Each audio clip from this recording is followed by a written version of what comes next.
yang sudah tidak bergabung Elkan Bagot misalnya bisa dipanggil lagi sama bergabung meskipun banyak pemain juga baru ketika itu, tapi at least mereka adalah pemain yang sudah dibentuk dalam satu tim gitu loh. Jadi kalau mau cari pemain, kemungkinan kalau mau menambah pemain adalah pemain-pemain yang dulu pernah dipanggil Sintayong tapi kemudian mungkin karena satu dua masalah tidak dipanggil lagi, mungkin bisa dihubungi lagi. Saya bicara pemain seperti Sadil Ramdhani misalnya, ya, mungkin bisa diajak bicara, dipanggil lagi. Tapi kalau strateginya, menurut saya ini yang paling krusial harus dirumuskan oleh PSSI dan Kluivert serta timnya ya. Bagaimana menyiapkan tim ini tanpa kehadiran fisik pemain secara utuh.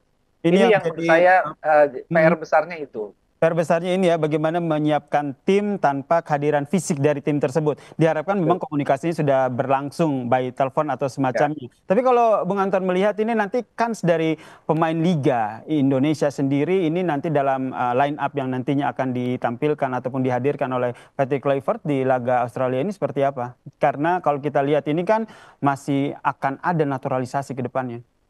Kalau naturalisasi sih menurut saya ya karena itu kebijakan PSSI lah, Mm-mm. sudah nggak bisa ditahan lagi karena mereka ambisi betul ya dengan pemain-pemain diaspora itu. Mungkin Romaini kan akan bergabung, Ridgewell juga akan bergabung. Mm. Tapi kalau kita bicara kans pemain di Liga, ya ini yang akan dilihat oleh Kluivert. Jadi misalnya seperti Sadil misalnya atau pemain muda Jens Raven misalnya kan bisa dilihat juga sama dia karena sebetulnya kalau dari bicara sisi permainan sisi depan kan yang paling masih mengkhawatirkan. Tapi kan kalau dilihat dari timnya Sintayong, yang main di Liga 1 kan masih ada Hoki Caraka, masih ada Ramadan Sananta di lini depan. Si Kluivert ini akan lihat lagi gitu loh, sambil melihat kemungkinan striker-striker lain yang bisa dia kumpulkan dalam waktu yang sudah mepet sekali ini, apalagi memasuki bulan Ramadan dan lain-lain. Jadi menurut saya ini challenge-nya luar biasa berat ya bagi Kluivert. Yang kalau kita lihat di pertandingan sebelumnya yang selalu menjadi evaluasi dari timnas kita adalah lini depan begitu. Sambil menunggu Elormeni yang katanya akan mengisi lini depan. Ini nanti yang Anda lihat strategi yang dilakukan Kluivert seperti apa? Ya saya kira memaksimalkan lagi ya, karena kan satu harus diakui Indonesia kan nggak punya pemain yang dengan karakter striker murni. Ada Hmm. Ramadan Sananta dan Hoki Caraka, tapi kan nggak terlalu fit penampilan mereka. Jadi harus dilihat lagi nih, apakah yang akan dibicarakan dengan Ramadan dan Hoki Caraka misalnya, karena dia kan sebetulnya yang sudah lama bergabung, dua pemain ini gitu loh. Rafael Strike barangkali kalau sudah selesai kompetisinya bisa diajak bicara juga. Tapi kemungkinan besar tidak akan banyak perubahan di lini depan. Mungkin ada pemanggilan satu dua pemain ya. Mungkin bukan di lini depannya, tapi di lini sayap atau di lini gelandang. Tapi saya tidak terlalu yakin siapa karena kalau kita lihat apa yang dibentuk oleh Sintayong itu yang terbaik yang dipunyai Indonesia.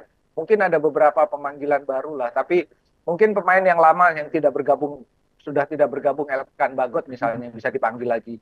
Yang saya bilang tadi Radil Samdani misalnya, Ramdhani bisa dipanggil lagi.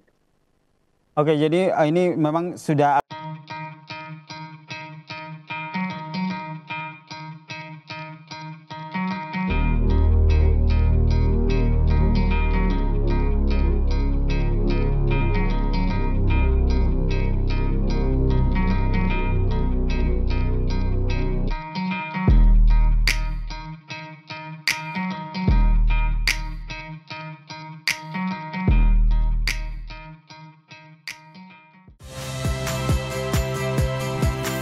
Saya Tifa Solesa.